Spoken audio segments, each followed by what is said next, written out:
నా పేరు మహేంద్ర. మా భార్య పేరు శ్వేత. మా బాబు పుట్టి 15 డేస్ అవుతుండే. బాబుకి చికెన్ గున్యా వచ్చింది.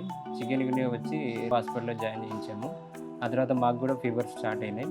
ఫీవర్ స్టార్ట్ అవ్వడంతోటి పోలీస్ డిపార్ట్మెంట్ వాళ్ళని అడిగితే ప్రతిమ హాస్పిటల్ రిఫర్ చేశారు. ప్రతిమ హాస్పిటల్‌కి వచ్చిన తర్వాత మేము ఒక నైట్‌లో వచ్చాం, మిడ్ నైట్‌లో. డాక్టర్ గారు గూడా ఉదయ్ కుమార్ జనరల్ ఫిజిషియన్ మమ్మల్ని ఆ రోజు గైడ్ చేసేసి జాయిన్ అవ్వమని చెప్పారు. జాయిన్ అయిన తర్వాత మాకు నార్మల్‌గా ప్లేటెట్స్ కౌంట్స్ తగ్గుతా వచ్చినవి. అవి దాని గురించి నేను ఒక 2 రోజులు ఐసీయూలో ఉంచినారు. తర్వాత డాక్టర్స్ గానీ, నర్సులు గానీ అంతా ప్రతిమ హాస్పిటల్ వాళ్ళందరూ గూడా చూసుకున్నారు మమ్మల్ని. మంచి కేరింగ్ చేశారు. డాక్టర్ గారు గూడా చాలా బాగా గైడ్ చేశారు. ట్రీట్మెంట్ కూడా మంచిగా ఇచ్చారు. Thanks to Pratima hospital.